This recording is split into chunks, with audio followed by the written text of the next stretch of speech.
जो जितना ही स्वयं के लिए जिएगा उतना ही उसका जीवन तनावग्रस्त, चिंता से भरा हुआ, बेचैन और परेशानी का जीवन हो जाएगा। जो जितना ही अपने लिए जिएगा उतनी ही परेशानी में जिएगा, उतनी ही जीवन उसका क्षीण हो जाता है। चिंता जीवन को क्षीण कर जाती है। जो जितना ही अपने लिए कम जिएगा उतना ही मुक्त, उतना ही निर्भर, उतने ही तनाव से शून्य, उतना ही विश्राम को उपलब्ध जिएगा। कुछ बातें हम समझे तो ख्याल में आ सके। माँ के पेट में बच्चा होता है तो 9 महीने तक सोया रहता है। पैदा होता है तो 23 घंटे सोता है, 1 घंटा जागता है, फिर 22 घंटे सोता है, 2 घंटे जागता है, फिर 20 घंटे सोता है। फिर धीरे धीरे उसकी नींद कम होती जाती है और जागरण बड़ा होता जाता है। मध्य वय में 8 घंटे सोता है, फिर 6 घंटे सोता है, फिर 4 घंटे। और बूढ़े को नींद की जरूरत क्यों कम हो जाती है? जब जीवन निर्माण करता है तो स्वयं का बिल्कुल ही स्मरण नहीं चाहिए। स्वयं का स्मरण जीवन के विकास में बाधा बनता है। बच्चा निर्मित होता है तो उसे 24 घंटे सुलाए रखती है प्रकृति, ताकि बच्चे को मेरे होने का ख्याल ना आ पाए, वो ईगो कॉन्शसनेस ना आ पाए। जैसे ही बच्चे को ख्याल आया कि मैं हूं, वैसे ही उसके विकास में बाधा पड़नी शुरू हो जाती है। वो मैं जो है वो जीवन के ऊपर बोझ बन जाता है। जैसे जैसे मैं बड़ा होगा वैसे वैसे नींद कम होती जाएगी और बुढ़ापे में नींद बिल्कुल ही विदा हो जाएगी, क्योंकि फिर मृत्यु करीब आ रही है। अब जीवन को निर्मित होने की कोई जरूरत नहीं है। अब जीवन विसर्जित होने के करीब है। अब बूढ़ा आदमी पूरे समय जाग सकता है। अब जागने की कोई कठिनाई नहीं है, लेकिन बच्चा नहीं जाग सकता। चिकित्सक कहेंगे कि अगर कोई आदमी बीमार है और साथ में उसकी नींद भी खो जाए तो उसकी बीमारी को ठीक करना मुश्किल हो जाता है। इसलिए पहली फिक्र चिकित्सक करेगा कि बीमारी की हम पहले चिंता न करेंगे, पहले उसकी नींद की चिंता करेंगे। पहले उसे नींद आ जाए तो बीमारी को दूर करना बहुत कठिन नहीं होगा। क्यों? क्योंकि नींद में वो मैं को भूल जाएगा, और जितनी देर मैं को भूल जाए उतनी ही देर के लिए जीवन निर्भर हो जाता है और उसी बीच जीवन की सारी क्रिया अपना पूरा काम कर पाती है।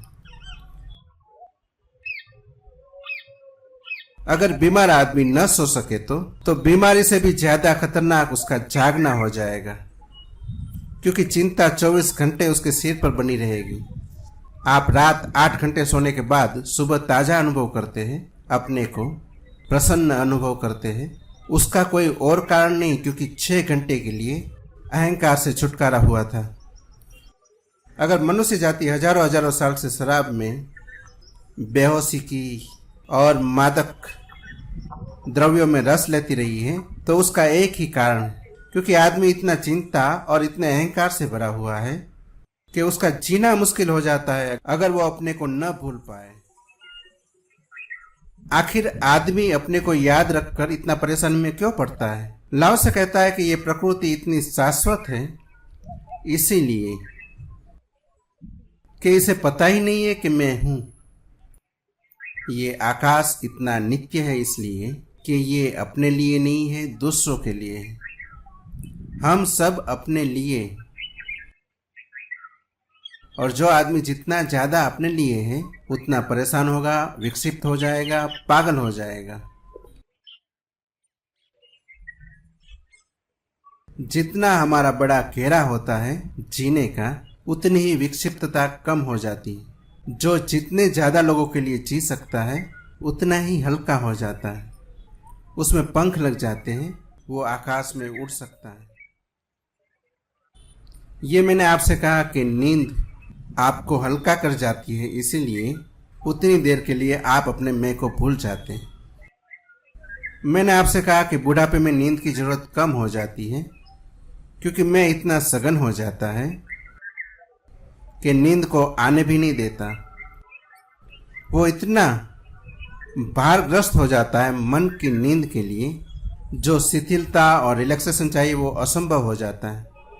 लेकिन एक और तरह के आदमी के बाबत हम जानते हैं, जिसकी नींद की भीतरी जरूरत समाप्त हो जाती है।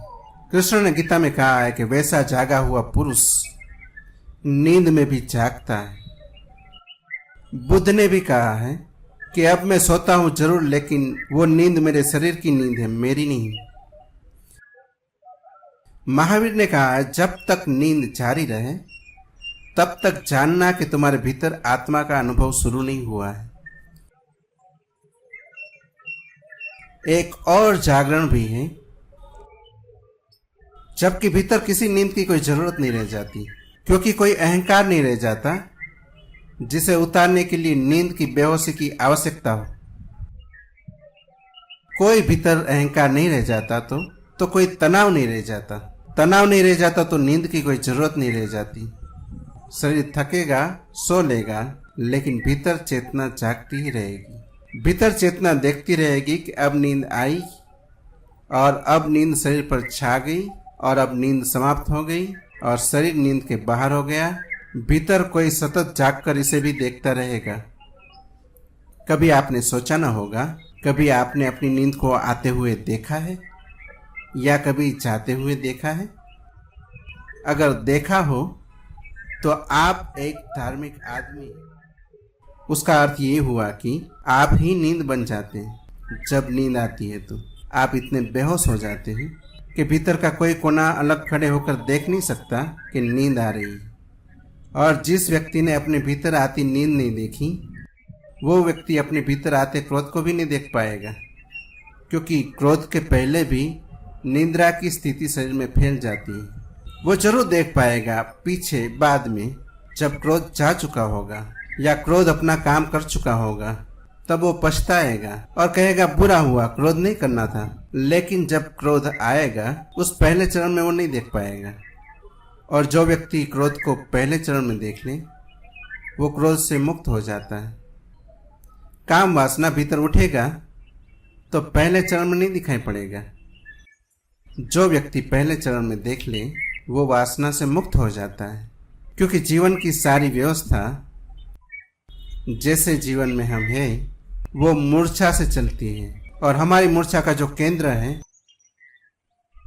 ओरिजिनल सोर्स है, वो हमारा अहंकार है। लाओ से कहता है कि ये नित्य है प्रकृति, क्योंकि ये अपने लिए नहीं जीती। अपने लिए वही नहीं जिएगा जिसको अपना ख्याल ही नहीं है। हम सब अपने लिए ही जीते हैं। उपनिषद में एक बहुत अद्भुत वचन है कि पति पत्नी को प्रेम नहीं करता, पत्नी के द्वारा अपने को ही प्रेम करता है। बाप बेटे को प्रेम नहीं करता, बेटे के द्वारा अपने को ही प्रेम करता है। माँ बेटे को प्रेम नहीं करती, बेटे के द्वारा अपने को ही प्रेम करती है। उपनिषद का वचन कहता है कि हम जब कहते भी हैं कि हम दूसरे को प्रेम करते हैं, तब भी हम केवल उसके माध्यम से अपने को ही प्रेम करते हैं। हम अगर कहते भी हैं कि हम दूसरे के लिए जीते हैं, तो भी हमारा कहना वास्तविक नहीं है, उसमें भ्रांति है। हम लेकिन दावा करते हैं कि हम दूसरे के लिए जीते हैं। दूसरे के लिए हम तब तक नहीं जी सकते जब तक हमारा अहंकार भीतर शेष है।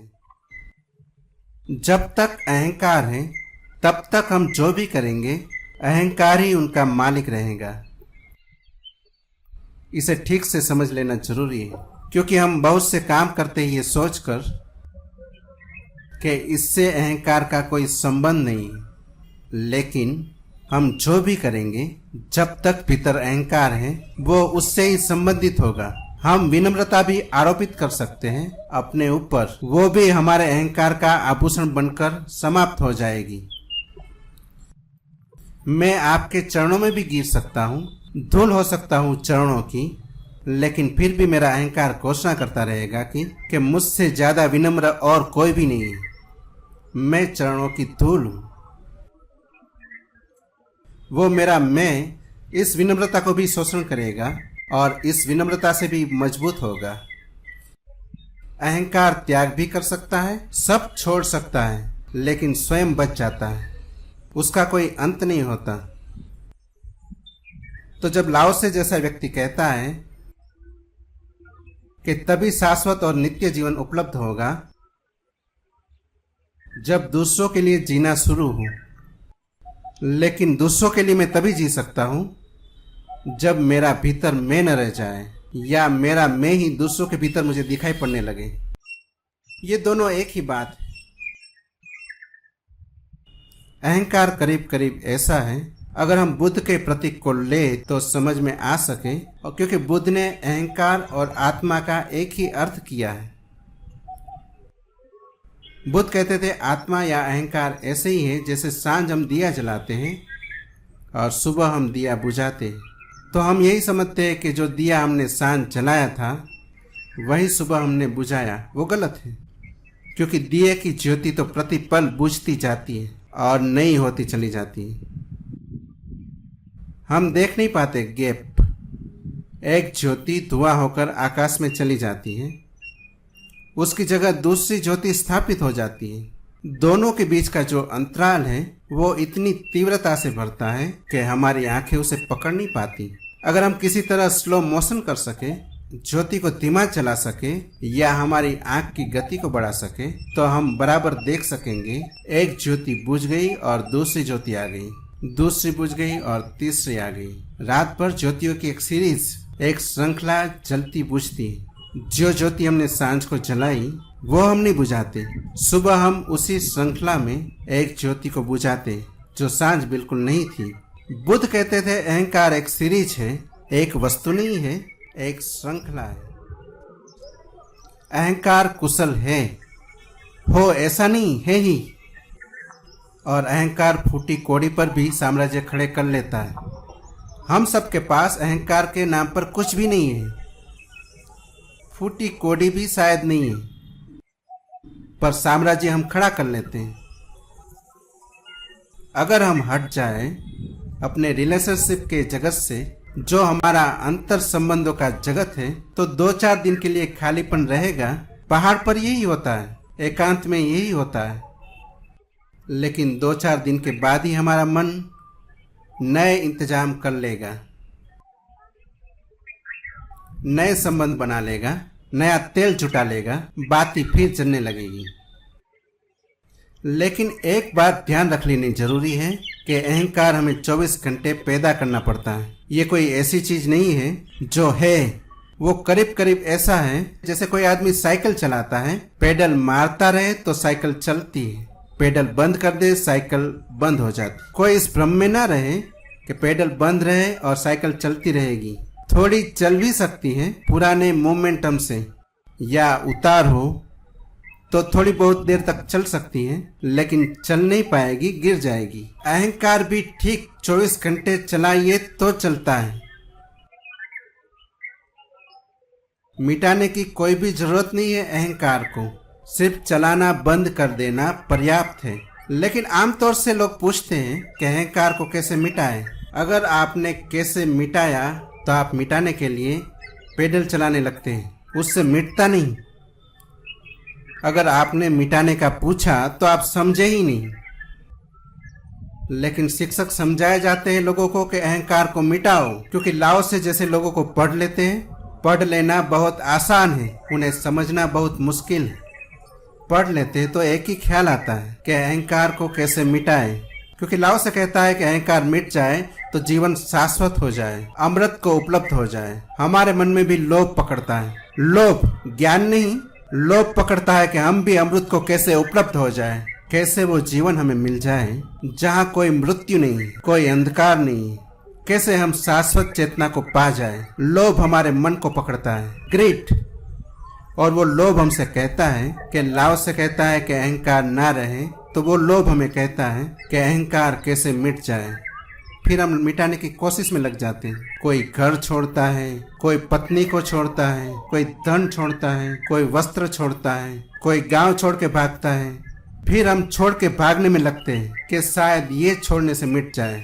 छोड़ने की भ्रांति इसलिए पैदा होती है कि लगता है जिससे हमारा अहंकार बड़ा होता है कि उसे छोड़ दे। महल है आपके पास, कि लगता है कि महल की वजह से मेरा अहंकार बढ़ता है, तो जब झोपड़ी वाले के सामने से मैं निकलता हूँ तो मेरा अहंकार मजबूत होता है क्योंकि मेरे पास महल है।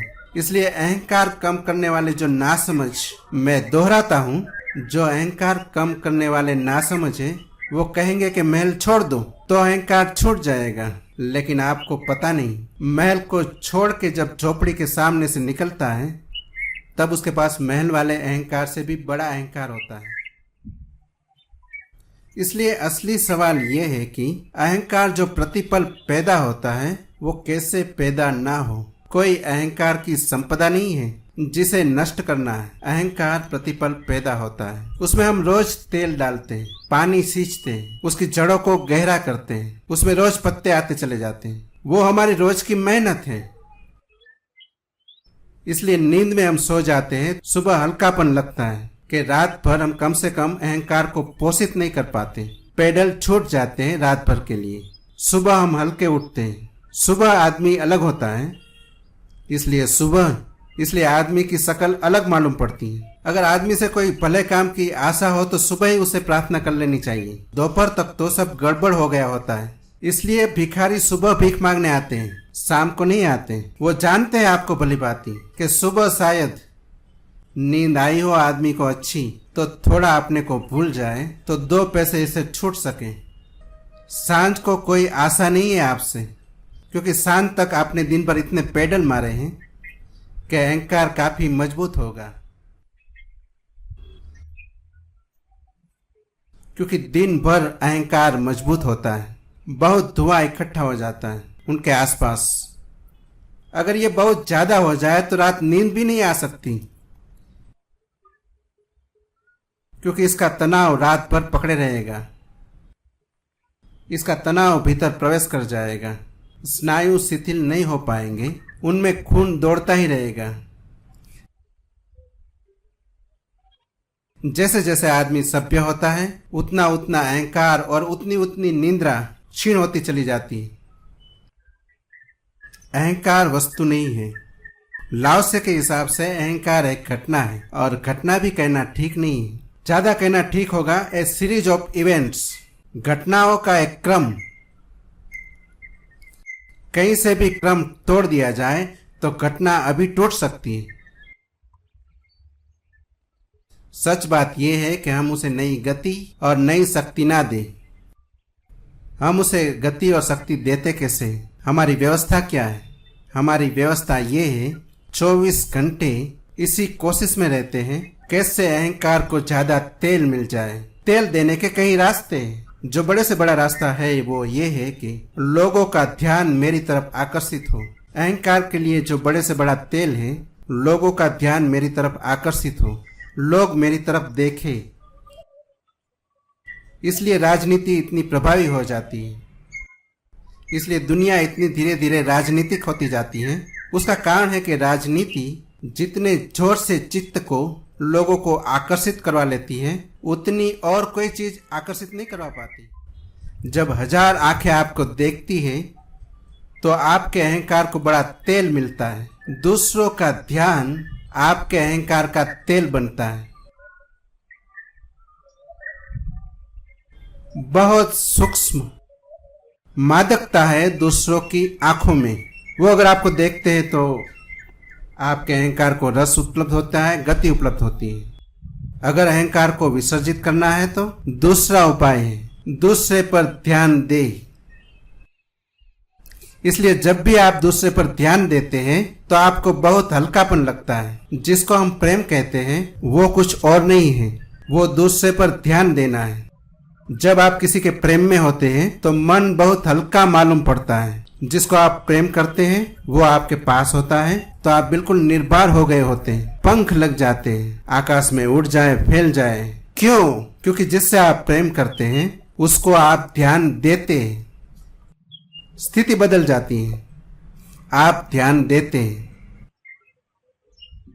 एक नए तरह की केयरिंग, एक दूसरे की तरफ ध्यान देने की चिंता पैदा होती है।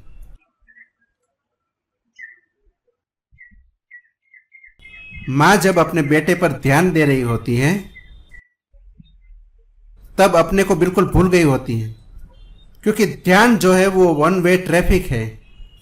या तो आप अपने पे ध्यान दे सकते हैं या दूसरे पे ध्यान दे सकते हैं। जब आप दूसरे पर देते हैं आप भूल गए होते हैं, जब अपने पे दे रहे होते हैं तो दूसरा भूल गया होता है। और हम सब यही कोशिश में लगे रहते हैं कि लोग हम पर ध्यान दे। हम हजार तरह के उपाय करते हैं इस बात के लिए कि लोग ध्यान दे। कोई आदमी सम्राट होना चाहता है इसलिए कि लोग ध्यान दे। अगर ये उपाय उपलब्ध ना हो तो आदमी बुरा भी हो जाता है। अगर भला मार्ग ना मिले तो आदमी बुरा भी हो जाता है, हत्यारा हो जाता है, गुंडा हो जाता है कि लोग ध्यान दे। स्कूल में विद्यार्थी शैतानी करने लगते हैं कि लोग ध्यान दे।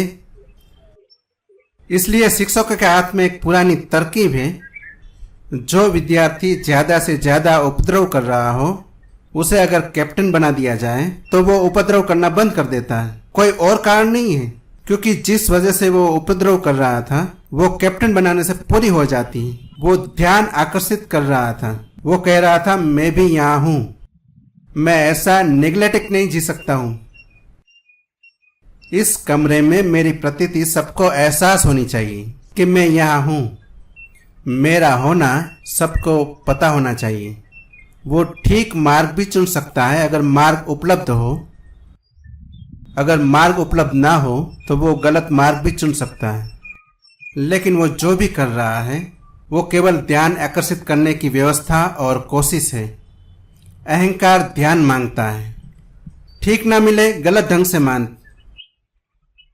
लेकिन इतना समझ लेना जरूरी है कि जब भी आप ध्यान मांगते हैं तब आप अपने अहंकार को पेडल दे रहे हैं।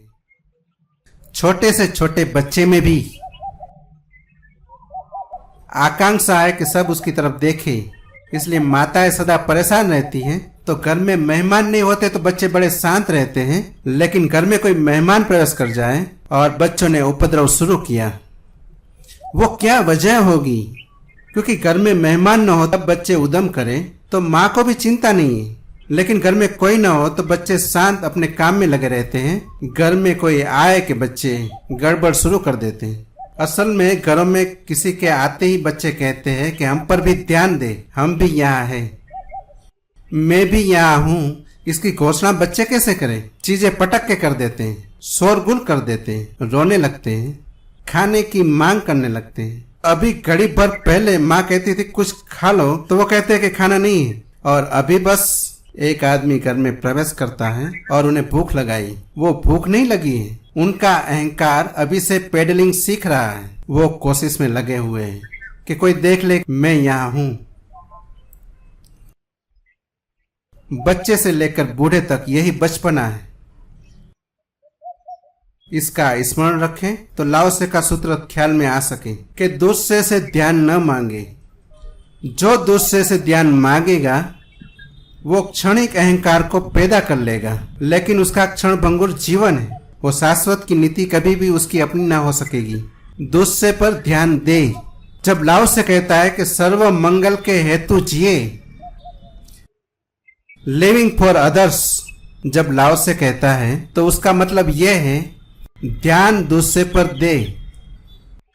और जैसे ही आप दूसरे पर ध्यान देते हैं आपकी जिंदगी में क्रांति शुरू हो जाती है, क्योंकि तब आप हंस सकते हैं। दूसरे की नासमझियां आपको दिखाई पड़नी शुरू हो जाएगी, क्योंकि आपके ध्यान देते से ही आप देखते हैं कि उसका अहंकार कैसे प्रज्वलित होकर जलने लगा। यही कल तक आपके साथ हो रहा था, लेकिन अब आप दया कर सकते हैं। दूसरे पर ध्यान देते ही आपको पता चलता है कि जितना ही आप गहरा ध्यान देते हैं दूसरे पर उतने ही आप मिट गए होते हैं। और जब भीतर बिल्कुल शून्य होता है, जैसे ही ध्यान दूसरे पर गया भीतर शून्य हो जाता है, तब आपके जीवन में पहली दफा पता चलता है गैर तनाव की स्थिति क्या है। आइंस्टाइन के साथ दिक्कत थी, आइंस्टाइन को अपना स्मरण नहीं रह जाता था, तो कभी कभी वो 6-6 घंटे अपने बाथरूम के टब में बैठा रह जाता था। 6-6 घंटे। पत्नी 10 बार दफे दस्तक आकर दे जाती, लेकिन उसकी भी हिम्मत न पड़ती। जोर से दस्तक देने की कि पता नहीं वो किस ख्याल में खोया हो। डॉक्टर राम मनोहर लोहिया उसे मिलने गए थे तो उनकी पत्नी ने लोहिया को कहा कि मैं आपको समय तो मैं दे देती हूँ, लेकिन उस समय पर मिलना हो सकेगा नहीं हो सकेगा ये मैं पक्का नहीं कह सकती। तो लोहिया ने कहा कि मेरे पास ज़्यादा समय नहीं है, मैं मुश्किल से घंटे भर का समय निकाल के आऊँगा, अगर मिलना ना हो सका तो बड़ी अड़चन होगी। उसकी पत्नी ने कहा कि हम कोशिश करेंगे, लेकिन आइंस्टाइन भरोसे के नहीं है। और वही हुआ। जब लोहिया पहुंचे तो पत्नी ने कहा कि आप बैठे, मैं कोशिश करती हूँ। बाथरूम के दरवाजे पे दस्तक दे रही हूँ, वो अपने बाथरूम में चले गए। कब निकलेंगे कहना मुश्किल है, वो 5 घंटे बाद ही निकले। लोहिया ने पूछा कि इतनी देर आप करते क्या रहे? आइंस्टाइन ने कहा कि एक सवाल में उलझ गया। तो सवाल पर ध्यान अगर बहुत चला जाए, वो आइंस्टाइन भी मिट गए, वो बाथरूम भी मिट गया, वो कहाँ है ये बात भी समाप्त हो गई। ध्यान किसी भी चीज पर चला जाए तो भीतर अहंकार तत्काल कट जाता है। इसलिए बड़े वैज्ञानिक अक्सर निरअहंकारी हो जाते हैं, बड़े चित्रकार निरअहंकारी हो जाते हैं, बड़े नर्तक निरअहंकारी हो जाते हैं, और बड़े त्यागी कभी कभी नहीं हो पाते, क्योंकि त्यागी पूरा ध्यान अपने पर देता है। ये ना खाऊं, ये ना पीऊं, ये ना पहनूं, ये पहनूं, इस जगह सोऊं, उस जगह उठूं, कहने को वो त्यागी होता है, लेकिन टू मच ईगो कॉन्शियस, पूरे वक्त मैं ये करूं ना करूं, सारा ध्यान मैं पर होता है। इसलिए अक्सर ये दुर्घटना घटती है, त्यागी अहंकार से मुक्त नहीं हो पाते, और कभी कभी साधारण जन जिनको हम भोगी कहें अहंकार से मुक्त हो जाता है। लेकिन सीक्रेट राज एक ही है, आपका ध्यान आप पर कम जाए तो आपके अहंकार को तेल नहीं मिलता, आपका ध्यान आपसे बाहर जाए। कितने अपने ध्यान को आप बाहर पहुंचा सके, वही आपके निरअहकार होने की यात्रा। लाओ से का ये वचन, स्वर्ग और पृथ्वी दोनों नित्य हैं, इनकी नित्यता का कारण है कि ये स्वार्थ सिद्धि के निमित्त नहीं जीते, इसलिए इसका सातत्य संभव है, इसलिए ये सदा रह सकते, इसकी मिटने की कोई जरूरत नहीं। मिटता केवल अहंकार है। इस जगत में केवल मिटने वाली चीज है, केवल अहंकार है। केवल एक ही चीज है जो मॉर्टल है। इसे थोड़ा कठिन होगा ध्यान में लेना। इस जगत में ना तो पदार्थ मिटता कभी, ना आत्मा मिटती कभी, सिर्फ मिटता है अहंकार। शरीर कभी नहीं मिटता। मेरा ये शरीर मैं नहीं था तब भी था, इसका एक एक कण मौजूद था, इसमें कुछ नया नहीं है। इस शरीर में जो कुछ भी है वो सब मौजूद था जब मैं नहीं था तब भी, जब मैं नहीं होऊंगा तब मेरा शरीर का एक कण भी मरेगा नहीं, सब मौजूद रहेगा। शरीर तो शाश्वत है, कुछ मरने वाला नहीं है उसमें। वैज्ञानिक कहते हैं हम एक छोटे से कण को भी नष्ट नहीं कर सकते, कुछ भी नष्ट नहीं किया जा सकता। शरीर में जो कुछ भी है वो शाश्वत है। जल जल में मिल जाएगा, आग आग में खो जाएगी, आकाश आकाश से एक हो जाएगा, लेकिन सब शाश्वत है। आकार खो जाएगा, लेकिन जो भी उस आकार में छिपा है वो सब मौजूद रहेगा। मेरी आत्मा भी नहीं मरती, फिर मरता कौन है? मरना घटता तो है, मृत्यु होती तो है, सिर्फ मेरे शरीर और आत्मा का संबंध टूटता है, और उसी संबंध के बीच में वो जो एक अहंकार है, दोनों के मेल से मैं रोज रोज पैदा कर रहा हूं, वो अहंकार टूटता है। लेकिन अगर मैं जान लूं वो अहंकार नहीं है तो मेरे भीतर मरने वाला फिर कुछ भी नहीं है। और जब तक मैं जानता हूं मैं अहंकार हूं, तब तक मेरे भीतर अमृत का मुझे कोई भी पता नहीं है, या न हो सकता है पता, कोई उपाय भी नहीं है। आइडेंटिफाई विद द ईगो, पूरे हम एक है मैं के साथ, तो मृत्यु के सिवाय और कुछ होने वाला नहीं। क्योंकि जिस चीज के साथ अपने को हमने जोड़ा है वो अकेली चीज इस जगत में मरण धर्मा है। ये बहुत हैरानी का वक्तव्य हमें मालूम पड़ेगा। पूरे जगत में एक ही चीज मरने वाली है, वो है अहंकार। बाकी कोई चीज मरती नहीं, क्योंकि एक ही चीज पैदा होती है, वो है अहंकार। बाकी कोई चीज पैदा होती नहीं, बाकी सब चीजें हैं अलग रूपों में, सिर्फ अहंकार पैदा होता है। वो बाय फेनामिना है। जैसे मैं रास्ते में चलता हूँ, सूरज था। जब मैं नहीं चल रहा था रास्ते पर, सूरज था। बड़ी दोपहर है, सूरज ऊपर है, रास्ता है। मैं अपने घर में बैठा हूँ, मैं भी हूँ, सूरज भी है। फिर मैं सूरज की रोशनी में आया, तब एक नई चीज पैदा होती है, वो मेरी छाया है। वो नहीं थी जब मैं घर के भीतर था, वो नहीं थी जब मैं घर के भीतर था, तब वो सूरज के नीचे भी नहीं थी। वो घर के भीतर भी नहीं थी, सूरज के नीचे भी नहीं थी। मैं सूरज के प्रकाश में आया तो मेरे और सूरज के संबंध से पैदा हुई एक बाय प्रोडक्ट है, वो है छाया। वो मेरे पीछे बन गई छाया है। वो छाया मरण धर्मा है। जैसे ही मैं हट जाऊंगा या सूरज हट जाएगा, वो छाया खो जाएगी। अभी भी वो है नहीं। और अगर मैं समझ लूं कि मैं छाया हूं, तो मैं मुश्किल में पड़ूंगा, उसी मुश्किल में पड़ूंगा जैसे मैंने सुना है एक लोमड़ी पड़ गई थी। सुबह निकली थी, सूरज निकल रहा था, देखी उसने छाया बड़ी लंबी थी। सोचा उसने कि आज भोजन के लिए कम से कम एक ऊँट की जरूरत पड़ेगी, क्योंकि अपनी छाया को ही देखकर पता चलता है कि कितने बड़े हम हैं, और तो कोई उपाय भी नहीं। लोमड़ी को पता भी कैसे चले कि कितनी बड़ी है छाया। जब उसने देखा कि इतनी बड़ी मेरी छाया है, तो मेरे बड़े होने में संदेह क्या। सोचा एक ऊँट से कम में आज पेट नहीं भरेगा। खोज पर निकली भोजन की। दोपहर होने आ गई, खोजती रही, ऊँट तो मिला नहीं। मिल भी जाता तो किसी प्रयोजन का ना था। भूख बहुत बढ़ गई, भोजन मिला नहीं। दोबारा उसने झांक कर देखा कि छाया की क्या हालत है। सूरज सिर पर आ गया था, छाया सिकड़कर बहुत छोटी हो गई थी। उसने सोचा अब तो छोटा मोटा एक खरगोश भी मिल जाए तो काम चल सकता है। अब तो छोटे मोटे खरगोश से भी काम चल सकता है। छाया से जो जिएगा वो ऐसे ही मुश्किल में पड़ता है। कभी छाया बहुत बड़ी मालूम पड़ती है। संयोग की बात है, जवानी में सभी को अपनी छाया बड़ी मालूम पड़ती है, तब सूरज निकल रहा होता है। नसरुद्दीन कहता था, मैं जब जवान था मैंने तय किया था करोड़पति होकर रहूंगा। ये मेरा पक्का संकल्प था। लेकिन जब वो कह रहा था तब मित्र से दोनों भीख मांगते थे। मेरा संकल्प था जवानी में कि करोड़पति होकर ही मरूंगा। उसके मित्र भिखारी ने गौर से देखा। मित्र ने पूछा, फिर क्या हुआ तुम्हारे संकल्प का। नसरुद्दीन ने कहा कि बाद में मैंने पाया करोड़पति होने के बजाय संकल्प को बदल लेना ज्यादा आसान है। संकल्प को बदल लिया। बाद में सभी ऐसा पाते हैं। उसका कारण ये नहीं, छाया छोटी हो गई, खरगोश से भी काम चल जाता है।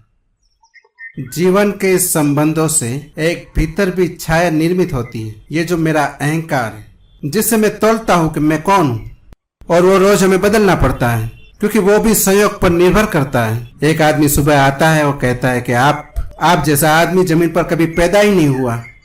एकदम छाया बड़ी हो जाती है भीतर। आखिर खुशामद का सारा रहस्य इसी पर है। और बड़े मजे की बात ये है, और कभी कोई ये नहीं पहचान पाता कि ये खुशामद है, क्योंकि खुशामद बड़ी सुखद छाया को बड़ी करती है। जिसको हम मेहनत से भी बड़ा नहीं कर पाते, खुशामद उसे एकदम फुला देती है। जो व्यक्ति अहंकार को छोड़ देता है वो परम आनंद को उपलब्ध हो जाता है, और जो व्यक्ति अहंकार को छोड़ देता है उसके लिए भय समाप्त हो जाता है। क्योंकि अहंकार के साथ भय है कि मैं मिट ना जाऊं, नष्ट ना हो जाऊं, हार ना जाऊं, असफल ना हो जाऊं। ये सब भय समाप्त हो गए। जहां भय नहीं वहां सुरक्षा है। हम तो उल्टा करते हैं, जितनी सुरक्षा करते हैं उतनी असुरक्षित हो जाते हैं, और जितना बचना चाहते हैं उतने भयभीत हो जाते हैं। और जितना सोचते हैं अपने को बचा ले, उतना ही पाते हैं कि अपने को खोते चले जा रहे हैं। एक आखिरी बात, फिर हम कल बात करेंगे। अगर कभी नदी में आपने भंवर पड़ते हुए देखा है, नदी में कभी कभी जोर से भंवर पड़ते हैं। अगर भंवर में कोई चीज आप डाल दें तो शीघ्र ही भंवर उसे घुमा के नीचे ले जाता है। अगर आपको भंवर में गिरा दिया जाए और अगर आप लाओ से को नहीं जानते तो आप बहुत मुश्किल में पड़ेंगे। अगर जानते हैं तो भंवर से बच सकते हैं। अगर भंवर में आप गिर जाएं और भंवर ताकतवर हो तो स्वभावतः आप पहले बचने की कोशिश करेंगे कि भंवर कहीं मुझे डाउन ना कर दे, तो आप बचने की पूरी ताकत लगाएंगे। आप जितनी ताकत लगाएंगे उतनी ही आपकी ताकत टूटेंगी, क्योंकि एक भंवर की विराट ताकत आपकी ताकत के खिलाफ है। वो आपको तोड़ डालेगा। थोड़ी देर में आप थक जाएंगे, मुर्दा हो जाएंगे, तब भंवर आपको नीचे ले जाएगा। फिर बचना बहुत मुश्किल है। लाओ से कहता है, अगर आप कहीं भंवर में फंस जाओ तो पहला काम ये करना, भंवर से लड़ना मत, भंवर के साथ डूबने को राजी हो जाना, तो तुम्हारी ताकत जरा भी नष्ट न होगी। तो भंवर शीघ्रता से आदमी को नीचे ले जाता है। भंवर ऊपर बड़ा होता है, नीचे छोटा होता जाता है। स्क्रू की तरह नीचे छोटा होता चला जाता है। नीचे से बच के निकलने में जरा सी भी कठिनाई नहीं है, अपने आप आदमी निकल जाता है। लेकिन ऊपर जो लड़ता है, नीचे बचता है, तब तक ताकत खत्म हो चुकी होती है। डूब जाना भंवर के साथ, नीचे से निकल आना बाहर, कुछ करना न पड़ेगा। इसे ऐसा समझे, आपने देखे होंगे जिंदा आदमी पानी में डूबते हैं और मुर्दा आदमी को तैरते देखा होगा। कभी सोचा कि बात क्या है, मुर्दे तैर जाते हैं, जिंदा डूब जाते हैं। बड़ी पैराडॉक्सिकल बात है। आखिर मुर्दे को कौन सी तरकीब पता है जिससे वो पानी पर तैर जाता है, और जिंदा को कौन सी तरकीब पता है और डूब जाते हैं और मर जाते हैं। जिंदा को एक ही तरकीब पता है कि बचने की बड़ी कोशिश करते हैं। वो बचने की कोशिश में ही थकते हैं, थक के ही डूबते हैं। सागर उन्हें नहीं डुबाता, पानी नहीं डुबाता, भंवर नहीं डुबाता, आप थक के डूब जाते हैं। लेकिन मुर्दा लड़ता ही नहीं। मुर्दा कहता है, ले चलो जहां चलना है। सागर उसे ऊपर उठा देता है। वो लड़ता ही नहीं, तैर जाता है ऊपर। जो लोग भी तैरना जानते हैं वो असल में एक अर्थ में मुर्दे की कला सीख लेते हैं, और जो होशियार तैराक हैं अपने को मुर्दे की तरह पानी पर छोड़ देते हैं। हाथ पैर भी नहीं हिलाते और पानी उन्हें डुबाता नहीं। कोई उनके बीच समझौता नहीं है। पानी और उनके बीच कोई कॉम्प्रोमाइज नहीं है, किसी तरह का कोई षड्यंत्र नहीं है। बस एक तरकीब जानने की जरूरत है, वो मुर्दे की तरफ पड़ जाए। मुर्दे की तरफ पड़ने का क्या मतलब है? मरने का भय छोड़ दे या मान ले कि मर गए तो पानी पर तैर जाता है। लाओ से कहते हैं, सुरक्षित वे हैं जिन्हें सुरक्षा की कोई चिंता ना रही। अभय हो गए वे जिन्होंने भय को अंगीकार कर लिया। भय से जो बचते नहीं, आगे आगे वे जो पीछे खड़े होने को राजी हो गए और जो मिटने को तैयार, मरने को तैयार। अमृत उनकी उपलब्धि है। आज इतना ही।